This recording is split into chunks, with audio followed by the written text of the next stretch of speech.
Hello everybody and welcome to the crypto session brief. We're on Tuesday the 31st of January 2023, almost completed the first month of the new year.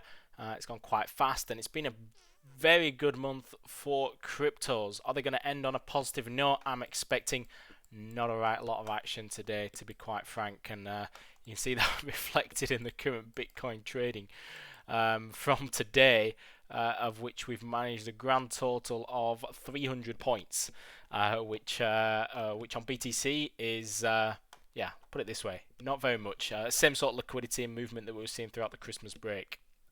Put it that way. We did have a bit of movement yesterday, to be fair, and that was a rejection, another rejection off that 24k area just below there, I'll admit, but nevertheless that round number just looming overhead, as you can see, and we got a rejection off the weekend and then into Monday, but it was all risk yesterday, moved lower, so that correlation with risk remains. We've got a big week for risk. We've mentioned this yesterday. It kicks off tomorrow mainly. We've got a lot of tier 1 data and events. The Fed, of course, being the absolute highlight of the week, but then it finishes off at the end of the week with the non-farm payrolls, labor report, unemployment, weekly average hourly earnings in the US, and I would say they're all the main. These are all the main events that are going to be market moving for cryptos this week. Probably not going to see too much today. We've seen some moves to the downside on Litecoin after an initial spike higher, I must admit, so a potential fade back lower into 92 there.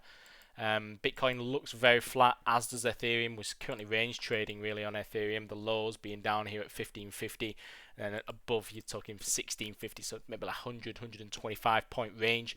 Case of breaking out higher or lower on there. I know Morgan Stanley have been calling that markets have got a bit complacent, bulls have got a bit complacent, and they're going to be feeling some pain. Not Morgan Stanley feeling pain, traders are going to be feeling some pain after this week and after the Fed, as the Fed continue to paint a hawkish narrative, is what they're expecting, and we're going to see a fade basically of some of the rallies in tech, for example, that we've seen over the past few weeks. Tech has had a ridiculous start to the year.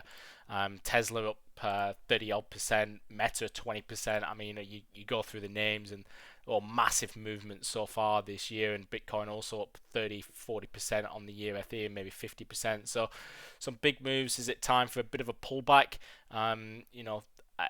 It had been looking a little bit overextended, on some of the equity indices, and you're just starting to see a slowdown in that momentum. You can see here, last time we slowed down, we did spike higher again, so it's not to be ruled out. But yesterday's big rejection of 24 just, gives some early warning signs, I think, for the week ahead. There's not really any more news in cryptos. I was just checking across my desk. There's the news is that there's no news. So if there is, I'll post it inside the chat. But until next time, I wish you all the best with your trading. Take care, everybody, and I'll see you all tomorrow. Bye for now.